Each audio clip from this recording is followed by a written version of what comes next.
Sveiki, sveiki! Šajā video aplūkosim optimālu līmeņa eksāmenu matemātikā 2024. gadā, pirmajā daļā. Pāris lietas mums sāk. Pirmkārtām, šis tiek veidots vienā teikā, vienā lielā garā video, bez papildus montāžas.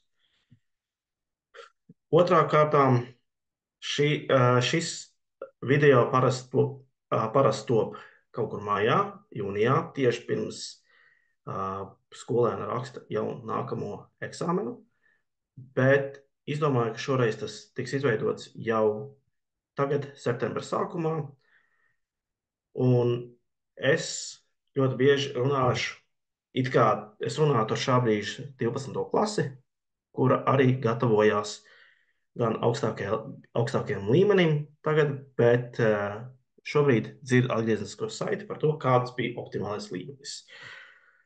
Pa vidam es arī skaidrošu, kāda ir eksāmena struktūra, bet sāksim vienkārši ķerties klāt pa vienam uzdevumam.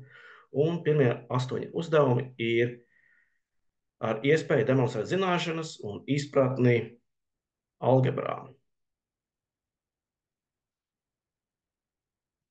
Tātad par algebru mums kopumā bija 4 no 12 tēmām, ja mēs sekojam līdz paraugu programmai.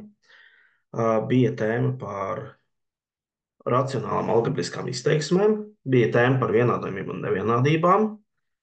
Tā ir 5. un 6. tēma, kām vajadzētu būt 10. klases beigās vai kaut kam pārceltam pat 11. klases sākumā.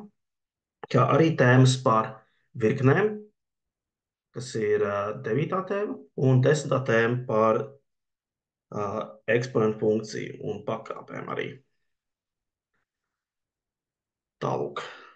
Tātad tam vajadzētu tikt nokārtotām principā 11. klases ziemā. Nu tad ejam cauri. Pirmais uzdevums, gluži vienkārši, 3 punkti, 3 apvelkamās atbildes.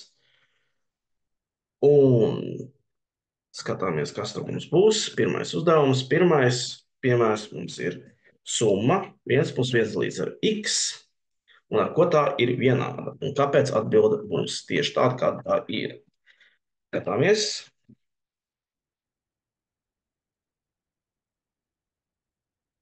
Tātad pirmā atbilde būs, pareizā atbilde būs, izvēlēties A, tad atbildēt pareizi. Kāpēc tā ir? Tāpēc, ka visefektīvākā pārveidošana ir tad, ja mēs vienādojam saucējus. Tas nozīmē, ka vienniekam vienkārši jāpiereizina ar x, un mēs varam tos apvienot uz vienas daļas vītas. Šī arī ir tāda kā vienkāršošana. Otrajā jautājumā mums ir summa logaritms par 5 no 12 plus logaritms par 5 no 2. Ar ko tas ir vienāds? Es pieļauju, ka to ir iespējams, tā teikt, uzlaust ar kalkulātoru, vienkārši ievadot vispirms šo prasīto izteiksmi, un pēc tam katru no piedāvātiem variantiem un skatīties, kas ir piedāvāts, bet īstenībā nav tas nepieciešams, jo formulu lapā pie logaritmiem 2. vai 3. piedāvātā formula, tā, kur palika mana pēda,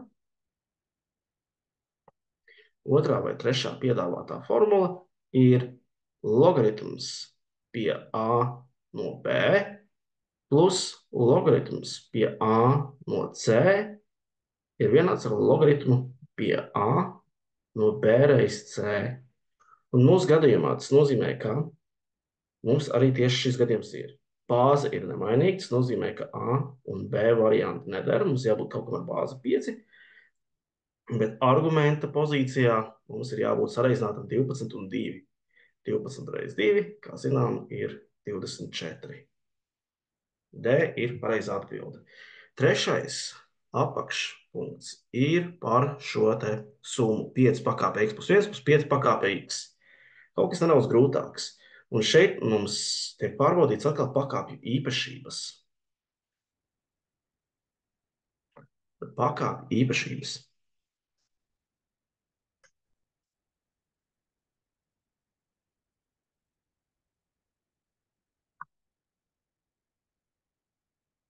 Pakāpju īpašības, mums vajadzīgā pakāpju īpašība ir 5 pakāpē x plus 1, ka mēs varam to sadalīt kā reizinātāju 5 reiz 5x. Un tas mums ļauj izmantot to, ka 5x plus 1 plus 5x ir 5 reiz 5x plus 5x, un tad mums ir kopīgais reizinātājs 5x, ko var iznest ārpus iekavām. No pirmā saskaitāmā paliek 5, bet otrajā saskaitāmā, ja tur nekas nav, kļūda būtu ierakstīt 0, ir jāieraksta 1. Un tas nozīmē, ka mums ir īstenībā 5 pakāpē x reiz 6. Un tieši tāds variants ir variants B. Otrais uzdevums. Viena punktu vērtībā uzraksti daļu, kuras skatītājs ir skaitlis 2 un saucējs ir skaitļu x un y kubu summa. Pārbaudam, kā mēs lasām. Tā ir daļa, tas nozīmē daļu svītru. Skaitītājs ir tas, kas ir augšā. Skaitītājs ir skaitlis 2. Tas ir tas, ko mēs skaitām. Un saucējs ir tas, kas nosauc. Tas ir apakšā. Un tā ir kubu summa. Kubu summa nozīmē, ka tā ir summa no kubiem. Tas nozīmē, ka kubs ir nevis ārpusē pa iekavām, bet kubs ir katram atsevišķi. 2 kubu summa. Un tā ir pareizā atbilde mums. Trešais uzdevums. Grafika pētīšana. Tas ir dots grafiks funkcijai f atkarībā no x, kuru apraksta vienādojums 1 līdz 3x plus 1. Un definīcijas apgabals arī ir precizēts. Visa reālo skaitļu as izņemot 0. Tas nozīmē, ka mēs varam argumentā ielikt jebko izņemot. Pirmais apakšuzdevums mums ir jāsalīdzina divas vērtības, f no -2 un f no -1, izmantojot grafiku. Un tad skatāmies, šeit ir f no -2, un šeit ir f no -1. Un, lai pateiktu, kurš ir lielāks, vienkārši jāskatās, kurš ir augstāk, kuram ir lielāka y vērtība. Augstāk ir f no -2, tāpēc f no -2 noteikti ir lielāks par f no -1. Pie otrā apakšpunkta jūs redzat šādu simbolu ar bezgalību. Ko tas nozīmē? Tas nozīmē, ka šeit papildu punkti pienākās par to, kā jūs to pierakstat, lietojot matemātisko simboliku. Mums ir divi veidi šādi baloniņi. Viens ir ar bezgalības zīmi, kas nozīmē jūsu matemātiskās valodas lietojumu, apzīmējumi, piemēram, termini. Un ir ar divpusēju pultiņu, kas nozīmē, kā jūs pamatojat savu domu, kāda ir loģika jūsu risinājumam. Šādi ir vairāki, bet kopumā par katru kritēriju visā darbā ir 3 punkti. Un jums pat nav jābūt absolūti perfektam. Man liekas, ka no kādiem 6 vai 8 gadījumiem pietika vienu neizpildīt, lai dabūtu maksimumu. Tad tie ir 3 bonusa punkti pa visu darbu kopā, izkaisīti pa vairākiem uzdevumiem. Tad nosaki funkcijas vērtību kopu šajā gadījumā. Un tad mēs to pierakstīsim. Vērtību kopu bieži vien mēs pierakstam šādi. Alternatīvā var rakstīt, lūk, ierakstīšu tādas cieties iekvās y piedara, bet vērtību kopai izmanto arī zīmēm e no f. Definīcija ar d vērtībai tad ir nākamais burts alfabētā f. Un vērtību kopa ir visas y vērtības, kas tiek sasniegtas. Un ievērosiet, ka līdzīgi kā x var būt jebkas izņemot 0, jo te pie 0 ir pārtraukums. Līdzīgi y var būt viss izņemot 1. Un to var pierakstīt kā mīnus bezgalība līdz 1 un no 1 līdz plus bezgalībai. Alternatīva apzīmējuma, protams, ir, piemēram, reālā skaitļa kopa mīnus, un tādās figūra iekavās 1, jo šeit mums tas nozīmē, ka mēs izņemam vienu elementu 1. Protams, var arī rakstīt to šādi. Tie ir vienkārši alternatīva apzīmējumi, ko es piedāvāju, bet ļoti iespējams, ka jūs izmantosiet tieši šādu. Un trešais apakšpunkts veselā 2 punktu vērtībā mums ir dots punkts M2, kas pieder funkcijas grafikam. Aprēķina M skaitlisko vērtību. Tātad matemātiskais konteksts ir tāds, ka mums ir šis vienādojums f no x ir vienāds ar 1 līdz 3x plus 1, kuru šis punkts īstenībā apraksta to, ka x ir M un y jeb f no x īstenībā ir 2. 2 ir 1 dalīts ar 3m, tātad plus 1. Un tagad mēs risināsim vienādojumu.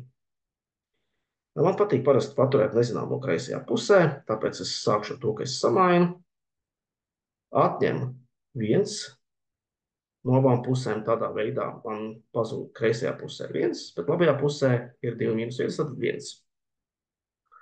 Un es pareizināšu ar 3m.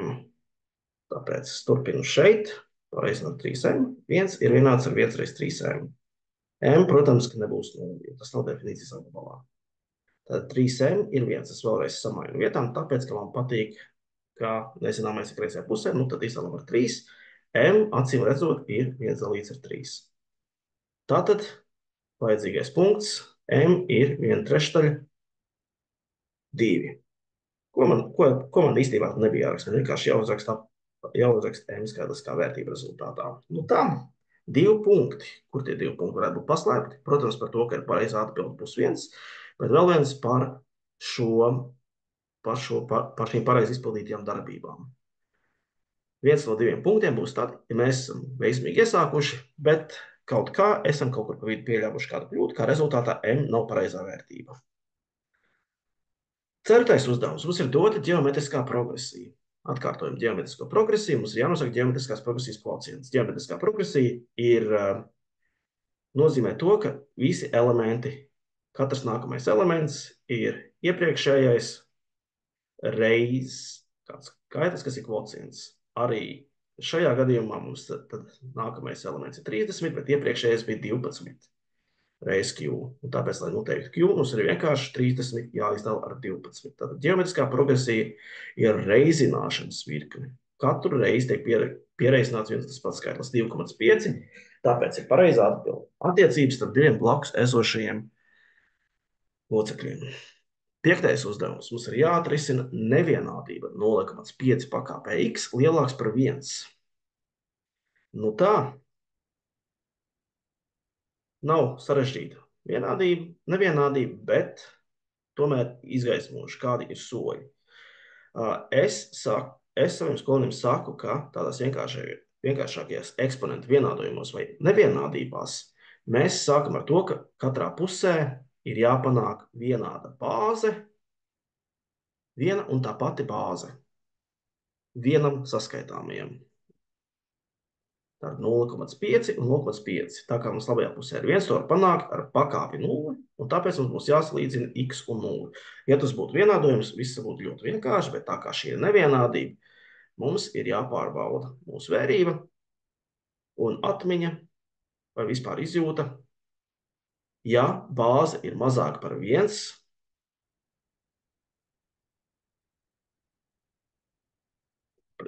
principā starp 0 un 1, tad eksponenta funkcija, šo katru no izteiksmēm var uztvert kā atsevišķu funkciju, tad eksponenta funkcija ir dilstoša. Ko tas nozīmē? Lielāks x, mazāks y. Lielāks x, mazāks y. Un tas nozīmē, ka mums, lūk, ir lielāka funkcija trāpījusies.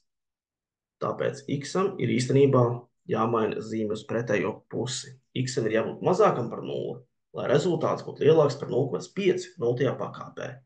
Un D līdz ar to ir pareizā atbilde. Iesim tālāk. 6. uzdevums. Vēl viens grafika uzdevums. Atkal ar eksponentu funkciju. Šoreiz y ir vienāds ar 2 pakāpē x plus 2 minus 2. Apzīmējums atkal cits, vairs nav f no x. Tagad ir y. 5 punkti. Tad pirmais apakšu uzdevums mums ir noteikti visas tās argumentu x vērtības, ar kurām dotās funkcijas vērtības ir pozitīvas. Bet tā ir tie grafika analīze. Un mēs redzam, ka grafiks ir pozitīvs, tātad atrodas viss x as sākot no tā brīža, kad x ir mīnus 1. Tātad x ir no mīnus 1 līdz plus bezgalībai. Alternatīvs veids, kā pierakstīt, un pilnīgi pietiekams ir vienkārši tas, ka x ir lielāks par mīnus 1. Uzreiz pasaku, ka kļūda būtu norādīt šo kā cietu iekavu, iekļaujot mīnus 1. Nē, pie mīnus 1 funkcija nav pozitīva. Pie mīnus 1 funkcija ir tieši 0. jābūt skaidrai apaļai iekavai. Otrais apakšuzdevums. Nosaki dotās funkcijas pieaugumu, ja arguments x pieaug no -2 līdz -1. Nu, skatāmies. Mums vienkārši ir jāpaskatās, kāda ir funkcijas vērtība pie -2. Un pie -2 funkcijas vērtība ir -1. To mēs redzam grafikā. Super. Un pie y ir 1 funkcijas vērtība ir 6. Un tad mums vienkārši vajag funkcijas pieaugumu, kur var apzīmēt ar delta y starp citu. Mums vajag atņemt no y1, y no 1, jāatņem y no -2. Tātad 6 mīnus -1, un mēs zinām, ka tas ir 7. Atbilde ir D variants. Ļoti bieži skaties D variants šodien. 6.3 apakšpunkts. Apakšuzdevums 2 punktu vērtībā. Paskaidro, kā izmantojot doto grafiku, var atrisināt vienādojumu 2 pakāpē x plus 2, -2 ir 5. Vienādojuma sakne nav jānosaka. Ļoti kaitinošs matemātikas valdītājiem uzdevums, jo mums ir jāapraksta, kā to var darīt. Jālieto vārdi, nevis tieši jānosaka. Uzdevums ir gluži tik vienkāršs. Vispirms atrodam mums y as 5. Lūk, piemēram, kā es tagad izdaru. 5.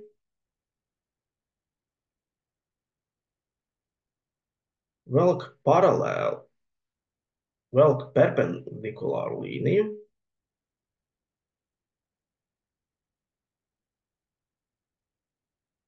Jāprecizē, kam perpendikulāru, y asī perpendikulāru līniju līdz funkcijas grafikam.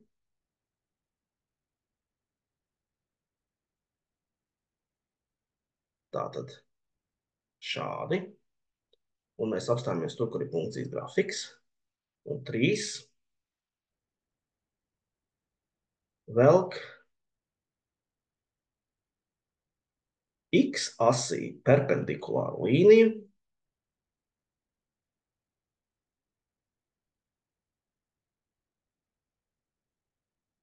no grafika. No grafikā atzīmētā punkta, es teiktu.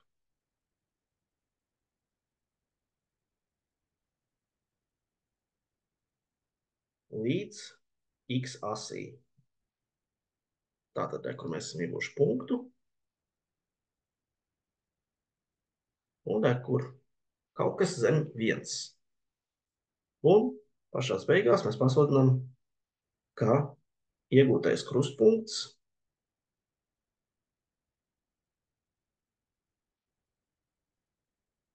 ar x asi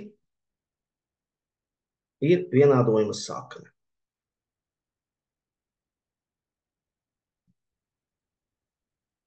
Tālūk. Iespējams, ka jūs to varat izdarīt kompaktāk, elegantāk, bet, manuprāt, tās, kā es izskaidroju, ir gan detalizēti. 4. apakšpunkts dotajā koordinātu plaknē konstruē funkcijas y ir 2 pakāpē x plus 2, -3 grafiku.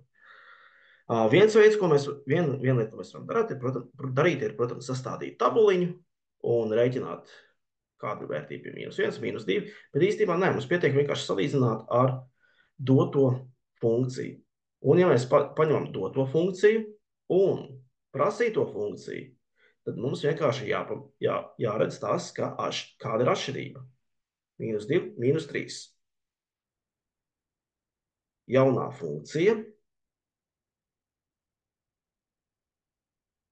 ir par vienu vienību mazāk. Principā atšķirība no iepriekšējā ir par vienu vienību uz leju. Tad jaunā funkcija ir jāzīmē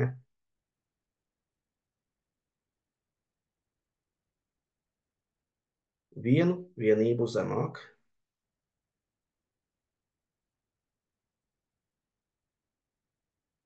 Salīdzinot ar doto funkciju.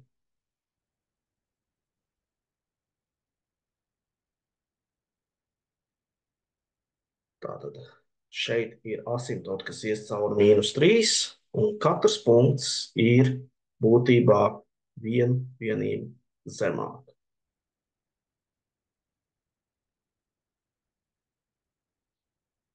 Savienojam, un pareizi izpildīts uzdevums būs šāds. Tas, kur var iekrist, un īstenībā pirmo reizi pildot, es pats iekritu, kamēr es nesāku analizēt vairākus skolēnu darbus, ir tas, ka es redzu -3, un man automātiski gribas pieņemt, 3 vienības zemāk, bet nē, jums ir jāsalīdzina ar doto funkciju, nevis kādu vēlamo funkciju. Tā, 6. uzdevums, nu tad 7. sadala reizinātājos izteiksmi x kubā -3x kvadrātā plus 2x, uzrakstot kā 3 polinomu reizinājumu. Sadalīta reizinātājos nozīmē, ka jums ir principā pēc iespējas vairāk tikai pirmās pakāpes polinomi. Vēlamā izteiksmi izskatītos kaut kā šādi. Ja ir vienādi, tos var apvienot, teiksim, caur pakāpiem, piemēram, ja man būtu x-2 un x-2, tos varētu apvienot kā kvadrātā. Citiem vārdiem sakot, jānosaka saknes, A, B un C ir saknes tam kā vienādojumam, bet droši vien, ka mums nav jādomā arī pat tik sarežģīti. Vienkārši meklējam kopīgos reizinātājus. Un viens kopīgais reizinātājs ir x, un man liekas, jau to pamanot, mēs tiekam pie punkta. Mēs to iznesam ārā, un tagad mums ir jādomā, kā sadalīt x kvadrātā -3x plus 2. Ir vairāk paņēmieni, var grupēt, var arī atrisināt kvadrātu vienādojumu, noteikt saknes un uzrakstīt tieši tādā formā, kā mums šeit augšā ir. Es izmantošu vispirms sakņu paņēmienu. Un sakņu paņēmiens to var kaut vai pēc Vieta teorēmas. Vieta teorēma paredz, ka mums reizinājumā ir jābūt 2, tad pēdējiem brīviem loceklim, bet summā ir jābūt 3. Tātad koeficientam pie x, bet ar pretēju zīmi. Un izskatās, ka tas sanāk tad, ja mums ir 1 un 2. Tas nozīmē, ka x kvadrātā -3x plus 2 ir uzrakstāms kā x-1 un x-2. Tā ir tāda pati izteiksme, kurai būs saknes 1 un 2. Un, ja sareizina, mēs iegūstam atpakaļ x kvadrātā -3x plus 2. Tātad x reiz x-1 reiz x-2. Tātad 3 dažādi reizinātāji. Un B šajā gadījumā būtu 1, C šajā gadījumā būtu 2, un A šajā gadījumā ir 0. Tas nozīmē, ka mēs to varam rakstīt kā veselu iekavu ar x mīnus kaut kas, bet vienkārši kā pliku x. Kā teicu, es varu pavisam ātri parādīt, kā to var tikt galā ar grupēšanas paņēmienu. Arī ļoti līdzīgi vietam. Es vienkārši redzu, ka 3x. Tur jāsanāk 2 un 1, jo te ir jābūt reizinājumam 2 un 1. Tāpēc es to sadalu šādi. Grupēšana paredz, ka mēs paņemam līdzīgo no šiem un līdzīgo no šiem diviem ar kopīgo reizinātāju. Un īstenībā, ja tev pirmais elements šeit ir mīnus, vienkārši iznes tikai mīnus zīmi. Tā, un iznesot ārā x-2, iekavās paliek x no pirmā, un kā iepriekš teicu, ja nekā cita nav, x-1. Tas pats atšķirās tikai reizinājuma secība, bet tas arī var visām, tas arī nav tik būtiski. Galvenais rezultāts ir x, x-1, x-2. Tie ir 3 reizinātāji. 8. uzdevums. Jāatrisina nevienādība. Es redzēju no skolēniem 2 stratēģijas. Abas arī izgaismošu. Tā, tūlīt jāatgriežas pie tā rekur. Viena stratēģija ir intervāla metode, otra ir nevienādību sistēmu metode. Nevienādību sistēmu metode ir tāda.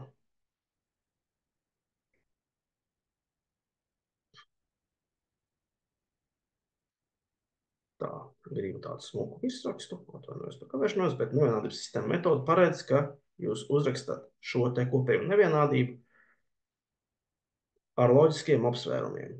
Ja daļa ir pozitīva, tad tas ir tāpēc, ka skaitītājs ir lielāks par 0 un saucējs ir lielāks par 0, bet tas, ko daudz atbild, aizmirst, ka ir iespējams arī otrais variants. To saista saiklītis vai. Varbūt arī tā, ka abi ir negatīvi, jo negatīvs dalīts ar negatīvu arī dod pozitīvu rezultātu. Un mums šiem abiem ir jāatrod rezultāts. Un šeit var tīri caur pārveidošanu x var būt lielāks par -5, un 1 būtu lielāks par x, jeb samainot vietām, tā kā man patīk, x mazāks par 1, x lielāks par -5. Man liekas, ka šim ir konkrēts risinājums. X ir starp 1 un -5. X ir lielāks par -5 un mazāks par 1.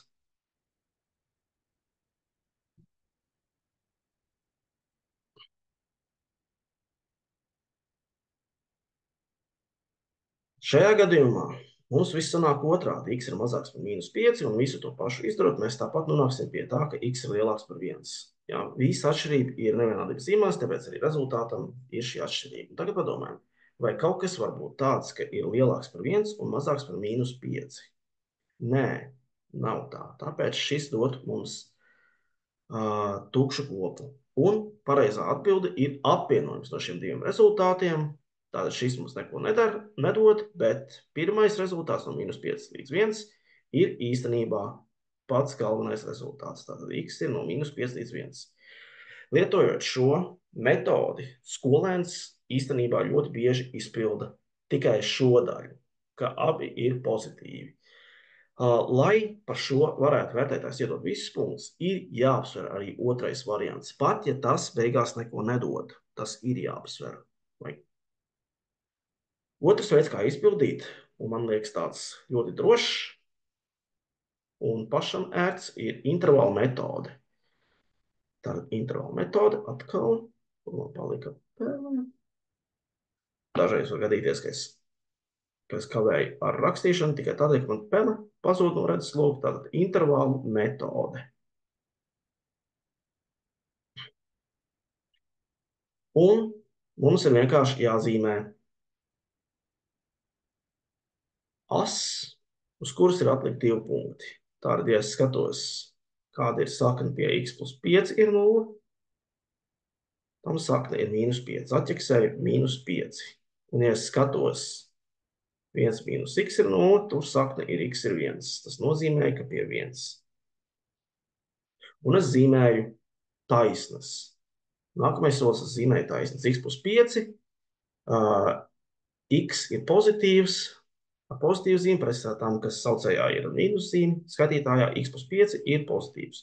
Tad tā ir pozitīva taisne, kas iet caur -5. Būtībā tas, ko mēs izdarām, mēs uzzīmējam vienkāršotu grafiku. Tātad šis pirmais ir y ir x plus 5.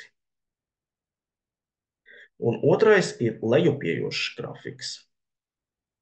1 mīnus x.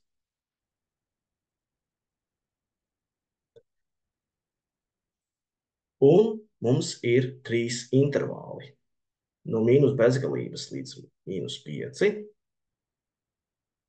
no -5 līdz 1 un no 1 līdz plus bezgalībai. Sadalīšu tādās kā 3 zonās.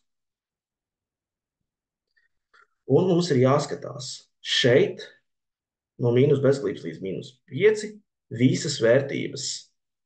Vienam ir pozitīvs un otram ir negatīvs. Tad x plus 5 līnijā mums ir negatīvās vērtības, bet 1 mīnus x līnijā ir pozitīvās. Tas ir negatīvs dalīts ar pozitīvu, tad rezultāts ir negatīvs. Tas nozīmē, ka mums daļa ir kopumā negatīva. Šeit ir pozitīvs dalīts ar pozitīvu, super, un šeit ir pozitīvs dalīts ar negatīvu, kas kopā dod negatīvu rezultātu. Mums vajag pozitīvo rezultātu lielāks par 0, tas ir redzams šeit zīmē, šeit nevienādības zīmē. Nu tad šis ir tas pareizais rezultāts no -5 līdz 1. Pareizi to izpildot, mēs arī iegūstam to pašu rezultātu no -5 līdz 1. Mēs esam pabeiguši šo daļveidu nevienādības daļu. Mēs vispār esam pabeiguši pirmos 8 uzdevumus par algebru. Kādi 20 punkti, nemaldos, tur bija paslēpti. Bet tagad mēs pievērsīsimies analītiskajai ģeometrijai. Analītiskā ģeometrija mums bija pirmajās 2 tēmās, kas ir 10. klase. 10. klase, 1. semestris, vispirms ir vektori, un pēc tam ir līnijas vienādojums. Šajā konkrētajā darbā mums ir vairāk vektori pirmajā daļā. Neuztraucieties, otrajā daļā gan parādīsies arī līnijas vienādojuma elementi. Tātad dotajā koordinātu plaknē 9. uzdevums mums ir jāuzzīmē vektors M ar koordinātām 3 un 2. Nu, labi, tas nozīmē x virzienā 3, y virzienā 2. Tā nu ir, iziet no 0 punkta. Starp citu, jūs varat zīmēt arī vektoru M, pat ne sākot no 0. Vienkārši 3 vienības x virzienā, 2 vienības y virzienā. 10. uzdevumā ir dots paralēlograms ABCD ar vektoriem AD, kas tiek apzīmēts ar mazo d, un AB, kas tiek apzīmēts ar mazo b.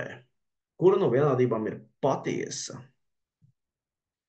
Tie visi ir saistīti ar DB. Nu, mēs varam iet caur pilno pāros un skatīties, kurš ir pareizs, bet man liekas, ka būtu vērtīgāk vienkārši saprast, kā mēs no D varam nokļūt līdz B, ejot tikai pa D un pēc tam pa B. Lieta tāda, ka vispirms mēs ejam no D līdz A, un tas ir pretējs dotajam D virzienam. Un pēc tam mēs ejam pa šo vektoru, kas ir ar plusu, plus B. Tātad tas ir, ja mēs urakstam secībā, šeit vismaz ir B un pēc tam D, B mīnus D.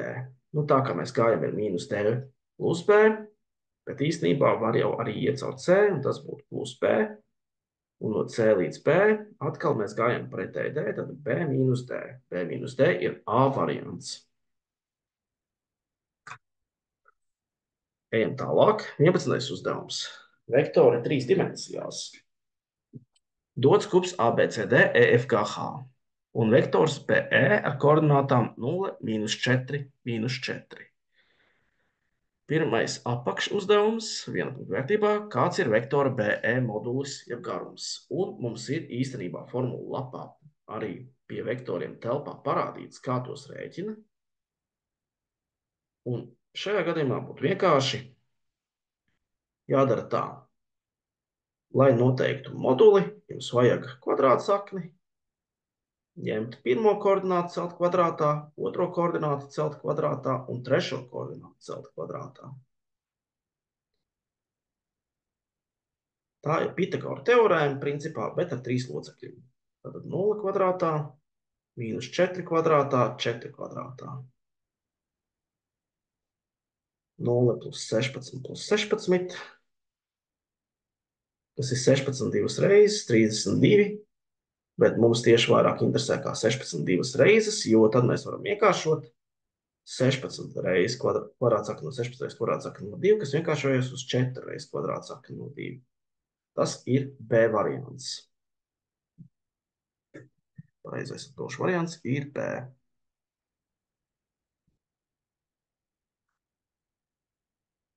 Tā, kur mums palika pēle? Tā, atvainojies. Dekura. Un tāda B ir 4 kvadrātsaknes no 2. Lūk tā. Protams, ja jūs ievadat tikai kaut vai pašu pirmo skaitlisko izteiksmi, pirmo izteiksmi, kur jūs esat ievadojuši skaitļus savā zinātniskajā kalkulatorā, piemēram, mūsu skolā izmantoties zinātniskā kalkulatora uzreiz iedos šo atbildi. Tāpēc var gadīties, ka šie pārvedumi pat nav nepieciešami. Bet tomēr es domāju, ka tas ir vienkārši matemātisko domāšanu veicinoši, ka es to parādu. Punkta F koordinātas, tāda punkts F šeit. Un skatāmies. X virziens ievērojam iet šeit. Tā kā šādā diagonālā līnijā ar domu, it kā tas iet uz mums kā skatītāju. F atrodas plaknē ar E, A un B, kas X virzienā neiziet. Tāpēc pirmā koordināta, X koordināta ir 0, bet F gan atrodas Y virzienā.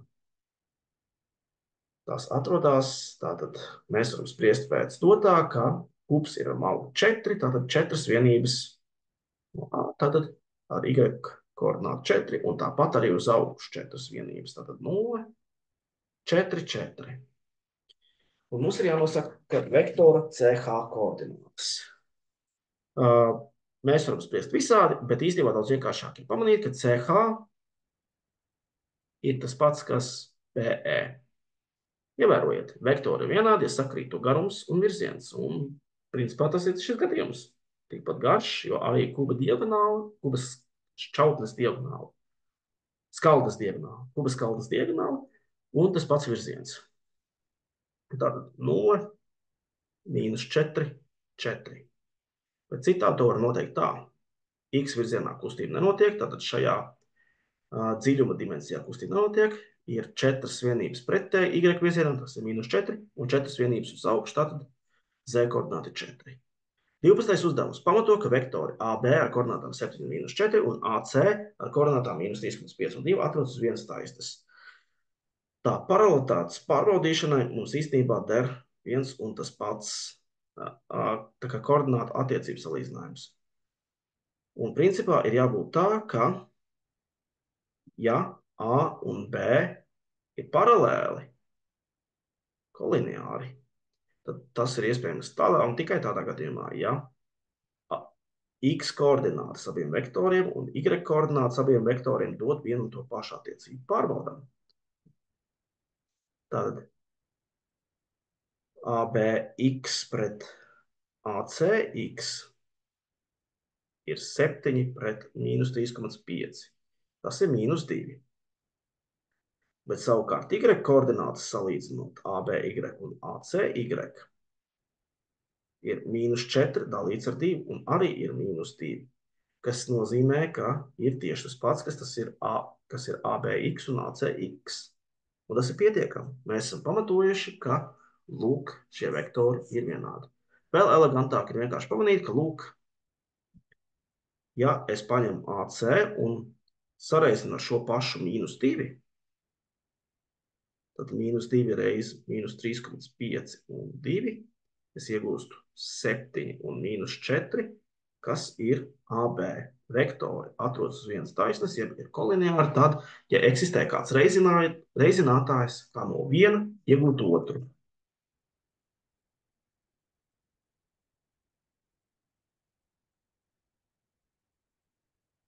Trīstais uzdevums. Šis tas no līnijas vienādojuma. Kur mums ir līnijas vienādojums? Mums ir dota taisne 6x mīnus 3y plus 7 vienāds ar 0.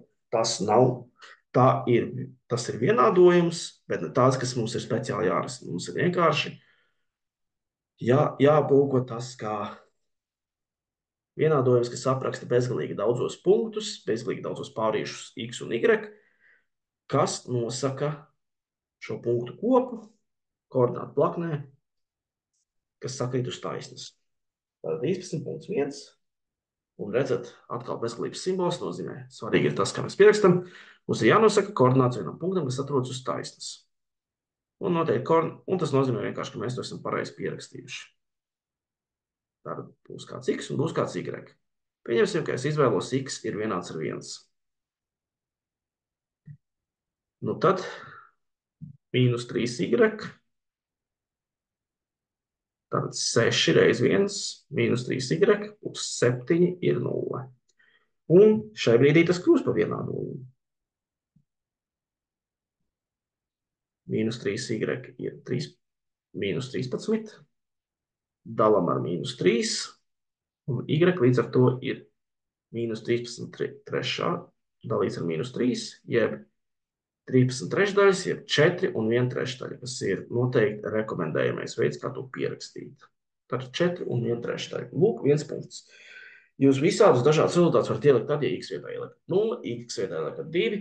Tāpat jūs varat spēlēties arī ar y. Y vietā ielikat 1, y vietā ielikat 2, bet tad vienkārši būs jānosaka x. 2 punkti ir otrajā apakšuzdevumā. Tur jūs redzat simbolu ar apusējo pulti. Tas nozīmē, ka šeit ir svarīgi, kā mēs pamatojam savu domu, kā mēs strukturējam savu skaidrojumu. Tad mums ir taisne mx plus 2y minus 5, kas ir paralēli dotai taisnei. 6x minus 3y plus 7 ir 0. Un atkal mēs skatāmies formulu lapā, kāds mums ir nosacījums, kas ir jāapmierina, tad, ja mums ir taisne dota.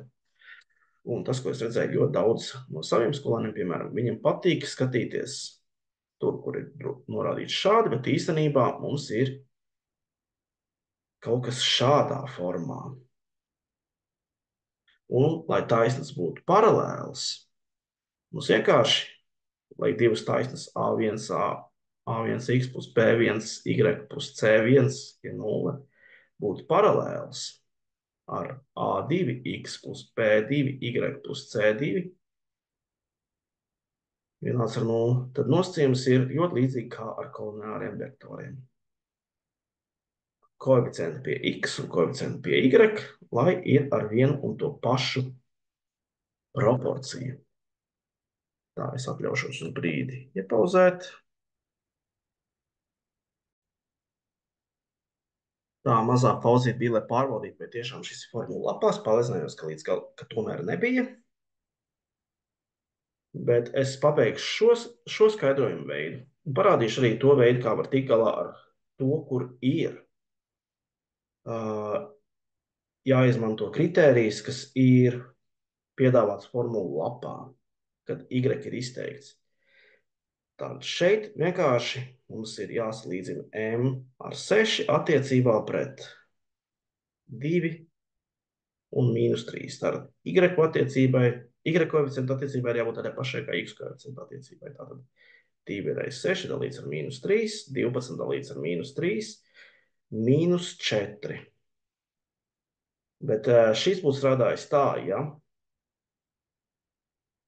Tātad šis, kur mēs skatāmies to, ka K1 un K2 jābūt vienādiem, tas strādā tad, ja mēs izteiktu y. Tātad 2y ir vienā pusē,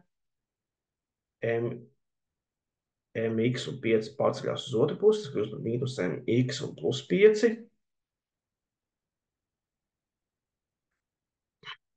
Un dalam ar 2.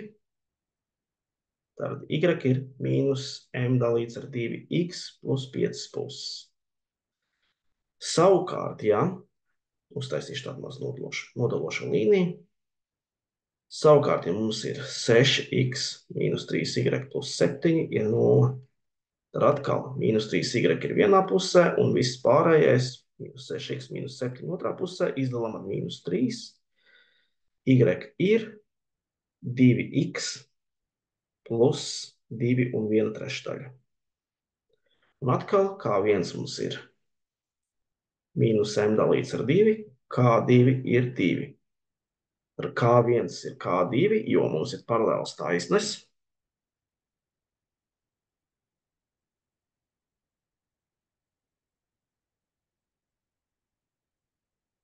Tāpēc mīnus m dalīts ar 2 ir vienāds ar 2, un mums ir vienkārši jāpareizina ar mīnus 2, kā rezultātā mēs iegūstam, ka m ir mīnus 4. Tieši tāpat, kā mēs ieguvām šajā veidā. Lūk tā, divi veidi, kā to var atrisināt. Tālāk mēs pārējām uz ģeometriju. Pēdējās divas tēmas matemātikā. Viens tās, ar ko tika noslēgts pavasaras semestris 11. klasē, tieši pirms eksāmena. Un skatāmies. Tā 14. uzdevums tāds kontrola jautājums. 7 stūra piramīdas skaldņu skaits. Tas skaldnes ir tie laukumi, tie sāni, kā to labāk pateikt. Un ja mums ir 7 stūra piramīda, no ārpus tas izskatās apmēram šādi. Šī ir viena skaldne. Es netiešām aizīmēju līdz šķautnei, bet skaldne. Viena skaldne ir, teiksim, šeit pa vidu, šeit ir viena skaldne, šī ir viena skaldne. Un padomājam loģiski. Mums ir 7 sānu skaldnes, tāpēc tā ir 7 stūra piramīda. Plus viens pamats. Piramīdai ir tikai viens pamats, prizmām ir 2. Tāpēc mums ir 8 skaldnes. 15. uzdevums pret taisnai 3 stūra ADC plakni ir novilktas perpendikulas FA. Bišķi vieglāk. Tas paliek tad, ja mēs norādām šos perpendikulus FA. Uzzīmē perpendikulu no punkta F pret taisni DC. Un šis ir principā 3 perpendikulu teorēmas gadījums. Tad 3 perpendikulu teorēma.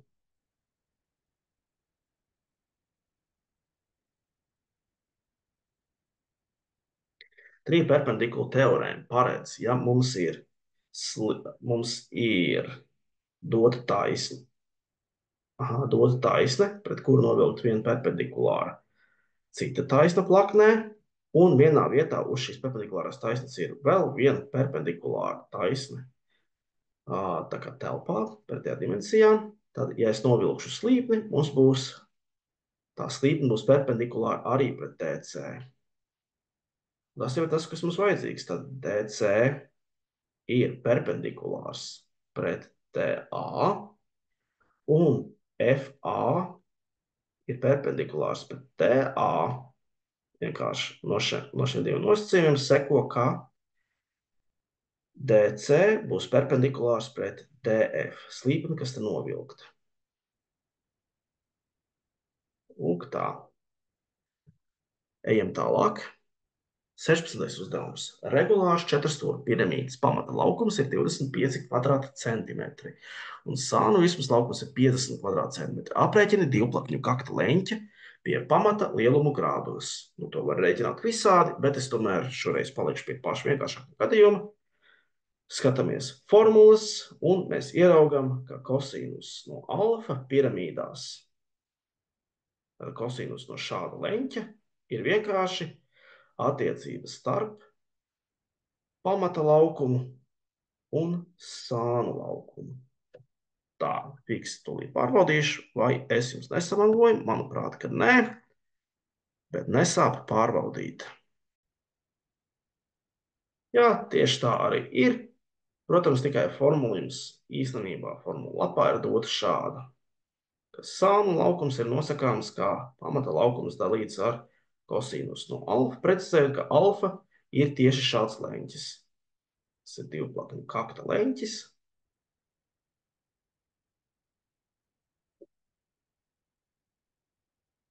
Pie pamata. Vai arī ir tāds mazs telpisks skaidrojums, tas nozīmē to, ka, lūk, mums ir mūsu skaistā piramīda, kur arī 4. dimensija, un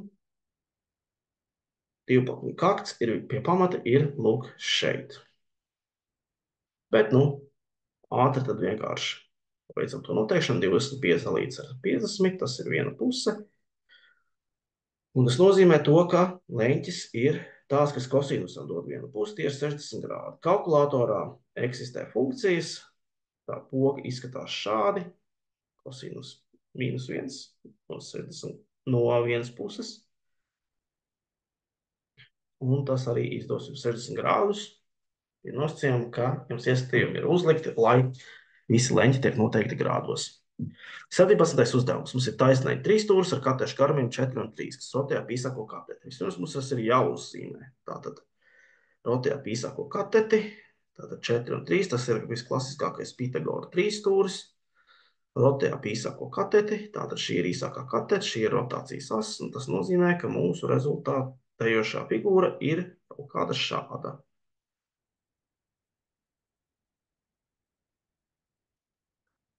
Un tas arī viss, kas jāizdara.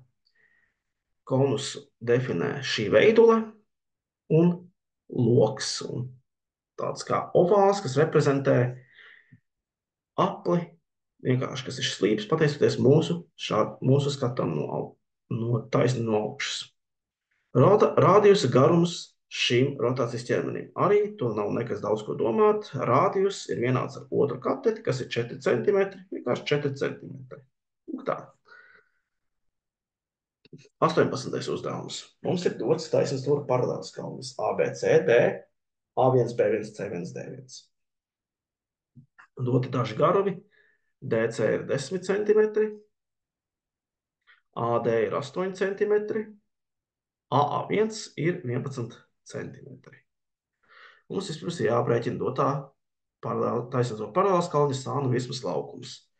Un sānu virsmu mums redzēja, ka kļūdas pa lielākoties ir pēc tā, ko mēs saprotam ar sānu virsmu. Sānu virsma ir vienkārši visi 4 sāni pa laukumiem kopā. Tātad laukums A1, D1, D plus laukums D, D1, C1, C plus laukums C, C1, P1, B plus laukums B, B1, A1, A.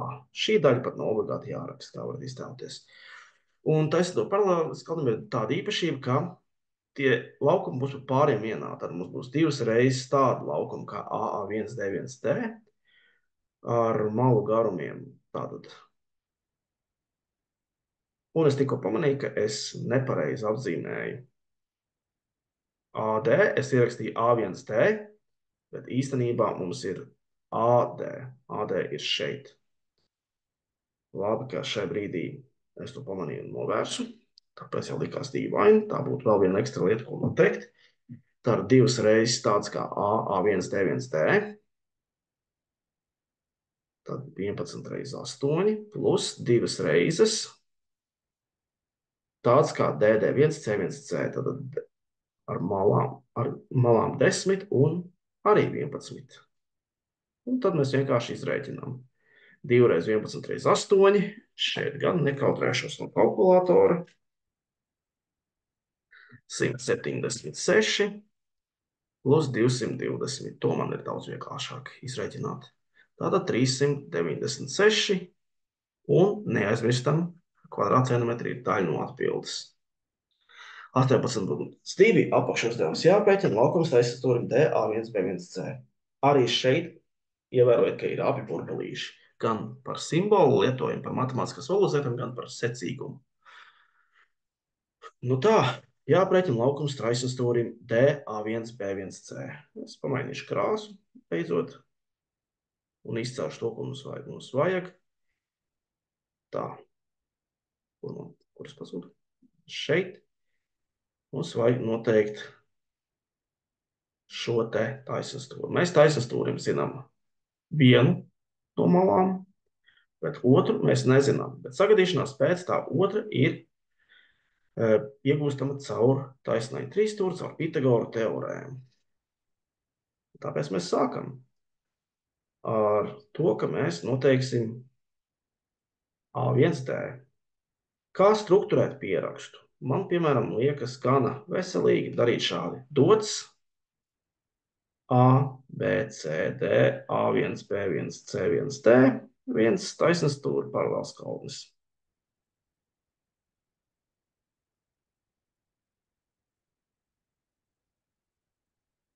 Un ir dots tās pašas malas, kuras mēs zinām. DC ir 10 centimetri, AD ir 8 centimetri, un AA1 ir 11 centimetri. Un mums ir jāizrēķina, ar ko ir vienāds laukums taisnstūrim D, A1, B1, C.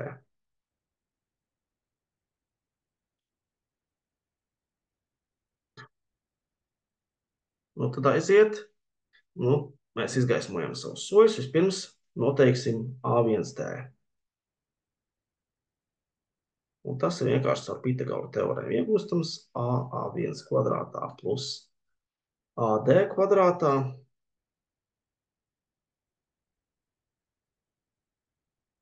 Tātad 8 kvadrātā plus 11 kvadrātā. Ja 11 kvadrātā plus 8 kvadrātā, ja mēs esam uzticami mūsu. Tā. Es laikam netīšām visu izdzēsu. Labi. Ja mēs esam uzticami mūsu pierakstam, tā tūlīt visu atjaunošu. Tā daudz mums visu esmu atjaunojis. Nu tad skatāmies cauri, kā tur būs. 121 plus 64, 185. Un ar zinātnisko kalkulātoru var pārbaudīt, ka šo rezultātu nevar vienkāršot. Un atšķirībā no fizikas uzdevumiem šis rezultāts tā ir arī jāvado. Mums nav nekāds norādes par nopaļošanu, tāpēc mums ir jāatstāj šis tā saucamais matemātiski precīzais rezultāts. Bet tagad mēs to varam izmantot, lai noteiktu šo prasīto laukumu. Laukums D, A1, B, C ir vienkārši sareizināts A1D ar DC. Tātad kvadrāts sākam no 185, tiek sareizināta ar 10, un pilnīgi pareizi atbildījums ir 10 kvadrātsaknes no 185 centimetriem. Un kvadrātā. Tā daudz kas, kam pievērst uzmanību, piemēram, tas, ka rezultātam ir jābūt ar mērvienību, rezultātam ir jābūt ar kvadrātsakni tās sastāvā. Lūk, tāds ir šis atrisinājums. Vēl viens ģeometrijas uzdevums, 19. Mums ir dots cilindrs, kura aksiāls šķēlums, tas nozīmē pa asi, ir ABCD. AC ir 2 saknes no 3 centimetri. Ļoti labi. Un ACD ir 60 grādi.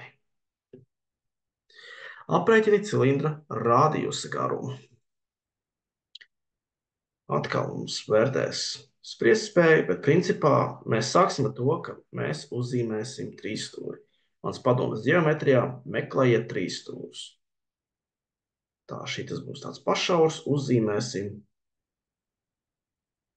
tā, lai mēs tiešām redzam 60 grādus, kā 60 grādus.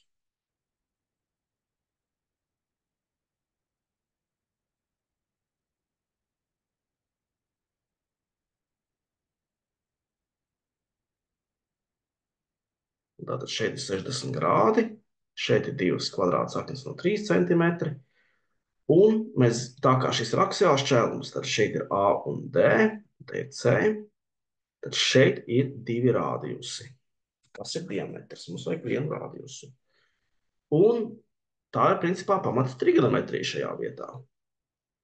Mums ir vajadzīgs, tātad mums ir hipotenūza un pretkatete, tātad sinus. Sinus 60 grādiem ir pretkatete, kas ir 2R attiecībā pret hipotenūzu, 2 saknes no 3. Tad 2R ir principā 2 saknes no 3 reizes sinus 60 grādiem, pārveidojot šo pašu izteiksmi. Tas nozīmē aiznesot 2 kvadrātsakni no 3 kā reizinātāju pie sinus no 60 grādiem. Un, ja es izdalu ar 2, radius ir vienkārši 1 kvadrātsakne no 3 reizes sinus 60 grādi. Tāda kvadrātsakne no 3 reizes, cik tas ir sinus no 60 grādiem, tā ir sakne no 3 dalīts ar 2. Tad 3 puses, jeb 1,5 centimetri. Un, lūk, tā mēs esam ieguvuši rezultātu.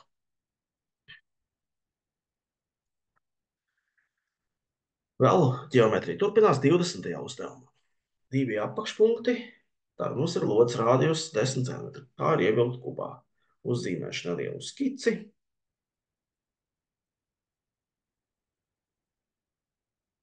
Šāda skricelēšana dažreiz palīdz. Pirmām kārtām jautājums, kāds ir lodes rādījus? Lodes rādījus, lodes diametrs principā sakritīs ar kubu šķautnes garumu. Mums ir centrs uz vienu pusi līdz vietai, kur pieskaras kubu malai, un uz otru pusi vietu, kur pieskaras kubu malai. Tātad kubu šķautnes garums ir 2 reiz garāks par rādījusu 20 centimetri. Tā, atkal man ir mazliet jāatrod, kur ir mana pele, kur ir. Un nosaka, cik kopīgi punkti ir lodes un kubu virsmai. Nu, tā šajā dimensijā, ko es jau atķeksēju ar 2, bet būs arī augša un apakša, un priekšpuse un aizmugure. Kopā ir jābūt 6 kopīgiem punktiem. Tātad lode ir ievilkta jebkādā trīsdimensiju figūrā, ja tā pieskarās visām skaldenēm. Un tas nozīmē, ka kopīgie punkti ir tik, cik ir skaldenes - 6. Tālāk, sākot no 21. līdz 25. uzdevumam, mums būs trigonometrija. Tā trigonometrija ir tas, ar ko tipiski mēs saskaramies 11. klasē rudenī. 7. un 8. tēma. 21. uzdevums mums ir jāizsaka leņķa 4π dalīts ar 5 lielums grādos.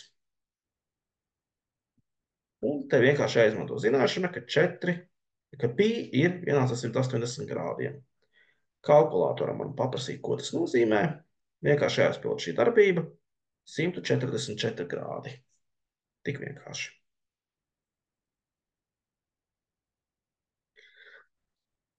Tālāk mums ir dots pagrieziena leņķis alfa un punkts P, 3 piegādājs, 4 piegādājs, kurš atrodas uz vienības riņķa līnijas. Nosaka sinus alfa un nosaka sinus alfa. Šeit īstenībā nav tik sarežģīti, jo uz Y as mēs arī šo sinusu nolasam. Tad sinus alfa ir vienāds ar to, ko mums saka Y koordināti, 4 piekdaļas. 23. uzdevums. Atrisini vienādojumu sinus x ir 1, ja x ir no 0 līdz 2π. Tātad no 0 līdz 2π ir viens pilns riņķa cikls no 0, ieejot 2π. Un vieninieks sinus vērtība 1 tiek sasniegt vienu reizi, tad, kad mums ir π dalīts ar 2. Tur nav nekas plašāk ko pateikt, vienkārši, ka x ir π dalīts ar 2. Un tas viss ir nosakāms kaut vai tikai izmantojot šo pašu tepat uzzīmēto riņķa līniju. Π dalīts ar 2, jo tai vietā sinus ir vienāds ar 1. 24. uzdevums. Tagad mēs aplūkosim trigonometriskās funkcijas caur grafikiem. Tātad jau 3. uzdevums eksāmenā par grafikiem, redz, cik nozīmīgi. Tātad funkcija 3 kosinus 2x ar definīcijas apgabalu visiem reāliem skaitļiem. 4 apakšpunkti, katrs viena punkta vērtībā. Tātad pirmais no tiem nosaka dotās funkcijas periodu grādos vai radiānos. Un periods ir vienkārši tad, kad mums ir iziets viens pilns cikls. Es samainīšu atkal krāsu. Tad viens pilns cikls, piemēram, izvēlos šo te kā savu sākuma punktu, sākot no 0 ir ļoti parocīgi, un tad es izēju vienu pilnu ciklu. Tas nozīmē gan augšā, gan lejā, līdz atgriežos iepriekšējā punktā, un tas man pateiks, cik liels ir bijis periods no 0 līdz π, tātad viena π garumā. Grādos tas būtu tas pats, kas norādīts 180 grādus. Tātad otrais nosaka punkta A ordinātas Y vērtību. Ordināta nozīmē tieši šo Y vērtību, funkcijas vērtību, un standartā kosinusi, sinusi ir starp -1 un 1. Tas šī tā kā ir pareizināts ar 3, tad principā mūsu augstākā vērtība ir 3. Tātad Y vērtība punktā A, augstākajā punktā, ir 3. Trešais apakšpunkts. Intervālā no -π dalīts ar 2 līdz -π dalīts ar 4. Tas ir no šejienes līdz šejienei. Ko dara funkcija? Ko dara funkcija? Un te ir divas kategorijas, par ko jādomā. Aug vai dilst. Mums noteikti aug, tāda nav dilstoša. Un vai tā ir pozitīva vai negatīva? Tā atrodas zem x as, tātad tā ir negatīva. Tātad C variants tā ir augoša, vērtības gan ir negatīvas. Un pēdējais apakšjautājums mums ir jānosaka vienādojumi 3 kosinus 2x ir 0 sakņskaitļa intervāla no -π dalīts ar 2. Tātad sākot no šejienes līdz šejienai, ieskaitot, cik reizes mums ir iegūta 0. Un tad ejam no -π ejam, re, kur ir viena sakne, ejam tālāk, re, kur ir otra sakne, un re, kur ir trešā. Un viss 3 saknes tieši šādā veidā arī nosakam. 25. uzdevums. Jāsaīsina daļa. Tātad šeit var parādīties tas, ko sauc par redukcijas formulām, bet es saviem skolēniem gan aicinu sekot formulām.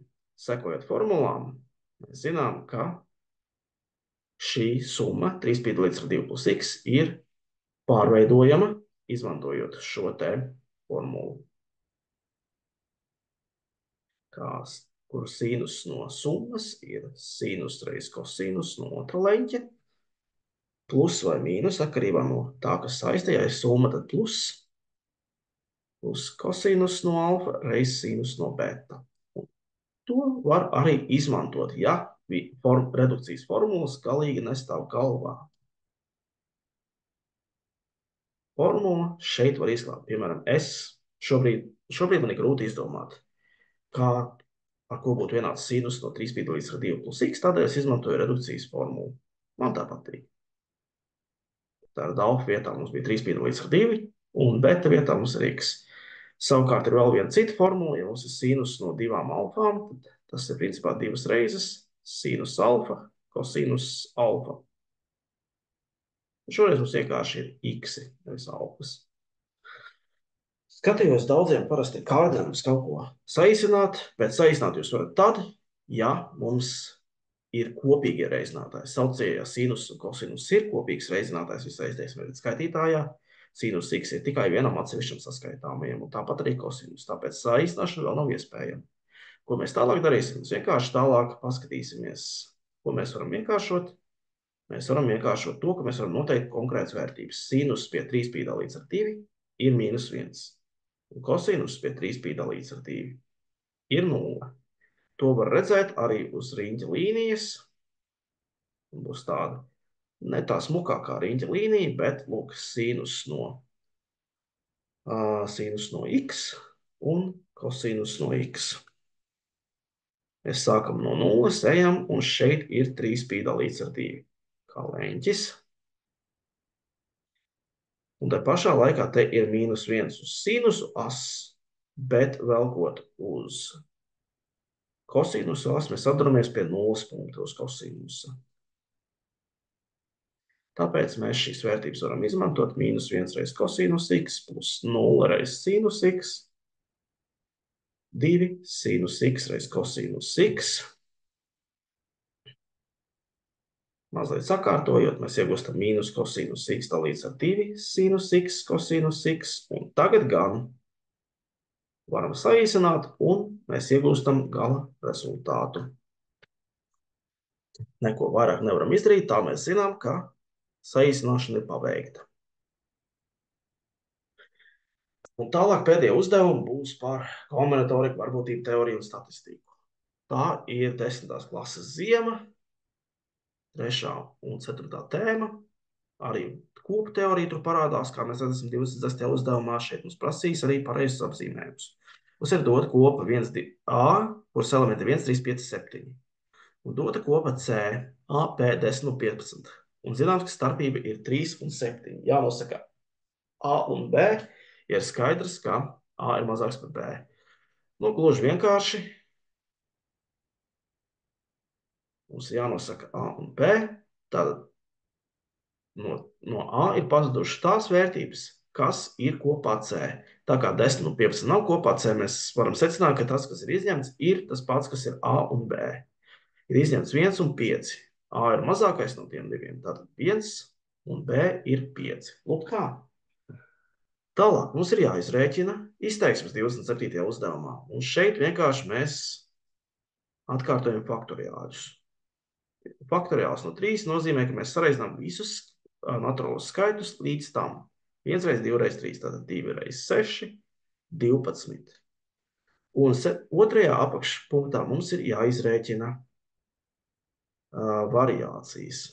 Un variācijām ir formula lapā, kur es jau sāku rakstīt. Šāda. N faktoriāls dalīts ar N mīnus M faktoriālu. Tātad 5 faktoriāls dalīts ar 5 mīnus 3 faktoriālu. Tas nozīmē 5 faktoriāls dalīts ar 2 faktoriālu. Iekavās darbība ir jāpabeidz pirmā. 5 faktoriāls ir 1 reiz 2 reiz 3 reiz 4 reiz 5. 2 faktoriāls ir 1 reiz 2, kurus vispār mēs varam saīsināt. Tad 3 reiz 4 reiz 5, kas ir 60.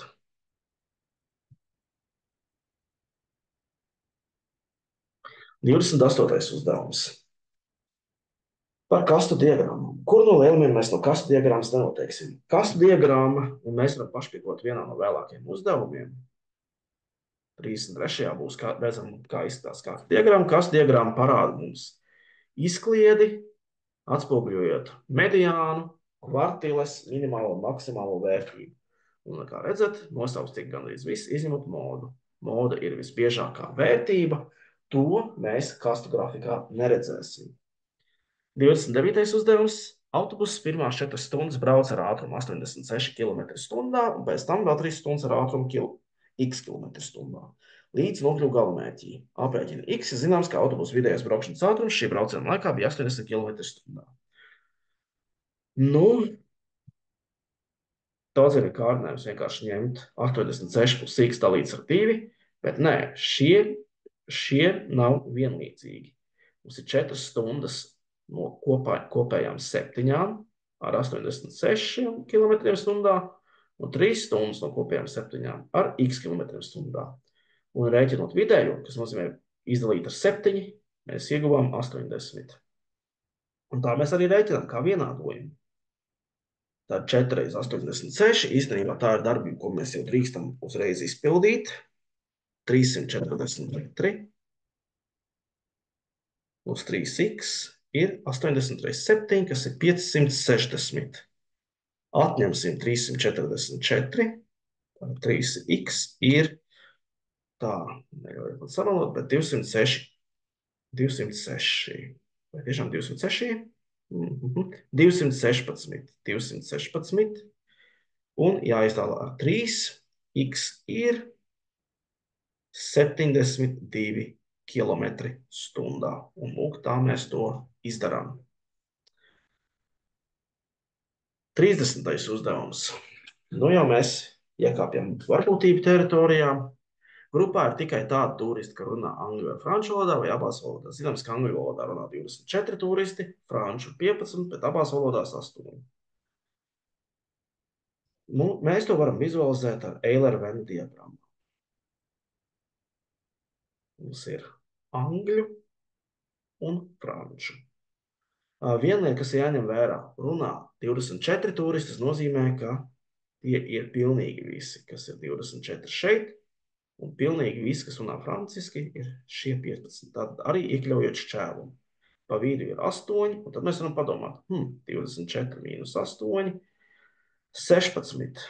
Un te ir 24, nevis 24, 15 mīnus 8, 7. Un viss, kas mums ir jādara, un man patīk vienkārši paskaidrot, ko es rēķinu. Grupā ir 16 plus 8 plus 7 turisti.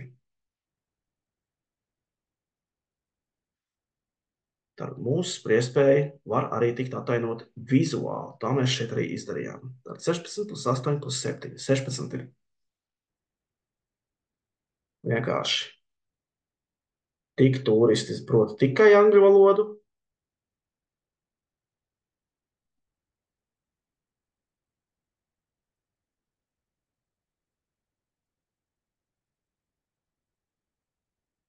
Septiņi. Tik turisti prot tikai franču valodu.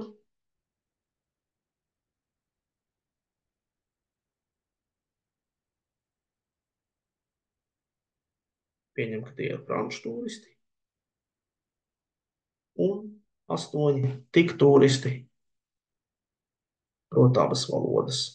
Mums galvenais princips ir sadalīt tādās grupās, kas nepārklājas. Ja? Katrs elements savā grupā, un tad mēs varam uzskaitīt. Tik turisti prot abas valodas. Lūk tā. 31. uzdevums zināms, ka varbūtība notikumam A ir 0,12, un varbūtība notikuma A un B apvienojumam ir 0,60. Notikumi A un B ir nesavienojumi. Nosaka notikuma B varbūtības skaidrisko vērtību. Ja notikumi ir nesavienojami,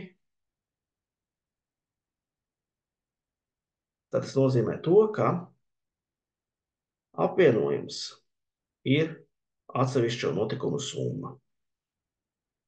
Tā ir notikuma B varbūtība, ir apvienojuma varbūtība mīnus notikuma A varbūtība.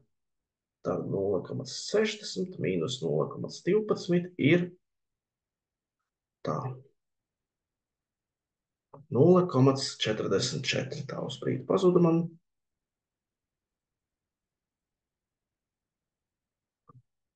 Lūk šādi.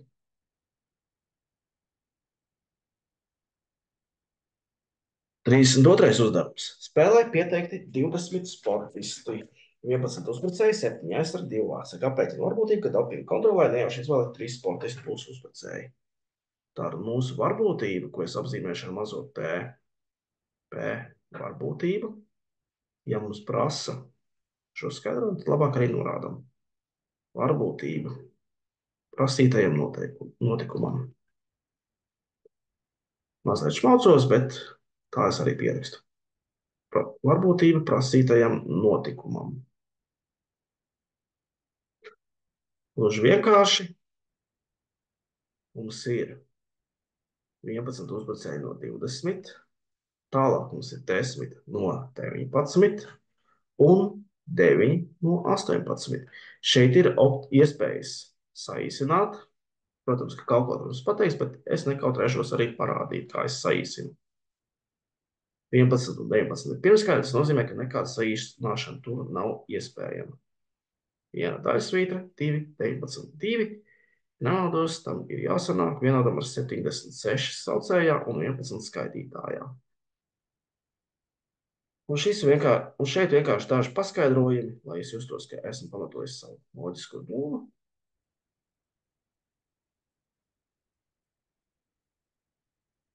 Dēļ 20 spēlētāji, 11 uzbrucēji. Tālāk viens uzbrucējs ir paņemts, tad 19 spēlētāji. Un 10 uzbrucēji. Tad viens uzbrucējs paņemts.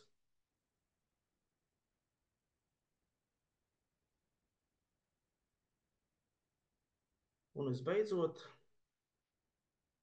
18 spēlētāji, 9 uzbrucēji.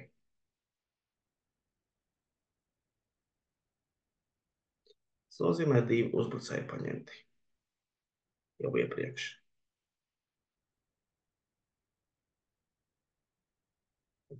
Lūk tā. Un pēdējais uzdevums pirmajā daļā ir kastu diagramma. Mums ir kastu diagramma, tajā ir dati par komandas spēlētāju gūto punktu skaitu. Pirmais apakšpunkts nosaka starpkvantiļu amplitūdu komandas spēlētāju iegūtiem punktiem. Nu tā, patiesi nevar izdomāt apzīmējumus, vienkārši rakstīšu tā, starpkvantiļu amplitūda ir. Nu, apzīmējumos tas ir vienkārši Q3 mīnus Q1, trešā kvartila mīnus pirmā kvartila, trešā kvartila ir 11, pirmā ir 4. Tātad 11 mīnus 4 ir 7. Cita informācija, ko mēs redzēsim, ir 0. kvartile, kas ir minimālais elements, 4. kvartile, kas ir maksimālais elements, un mediāna, jeb 2. kvartile. Būtībā klastu grafiks kalpo kā vizualizācija tikai šiem 5 skaitļiem. Otrais apakšpunkts jau ir sarežģītāks. Skatījos, viegli ar to neklājās. Komandas spēlētāji iegūst šādus punktus. Sakārtoti augošā secībā. Nosaka un pamato X vērtību. Tātad mums ir X pazudis kaut kur apmēram tur, kur mēs meklētu trešo kvartīlu. Tāpēc rakstīšu vēlreiz šos skaitļus un parādīšu, kā mēs varam noteikt trešo kvartīlu. Jo mums tas būs jāmeklē procesā, tur, kur paslēpta trešā kvartīla. Tātad vispirms mēs, tā kā šis ir pārskaits, mēs sadalām divās vienādās grupās. Vienādi izmēra grupās. Tad šeit būtu mūsu 2. kvartila, mediāna, starp 5 un 7, kas ir 6, tā arī šeit ir kastu grafikā norādīts. Un tālāk mēs 3. kvartilu atradīsim šeit. Un mēs zinām, ka tā ir jābūt 11. Bet tā kā tas ir starp diviem elementiem, tam ir jābūt vidējam aritmētiskiem no blakus esošiem elementiem. Tāpēc 10 plus x ir 22, atņemam 10, x ir 12. Kaut kas tāds, kādēļ mums tiešām varētu sanākt, ka 3. kvartila ir 11. Tā kā kastu grafiks mums paredz.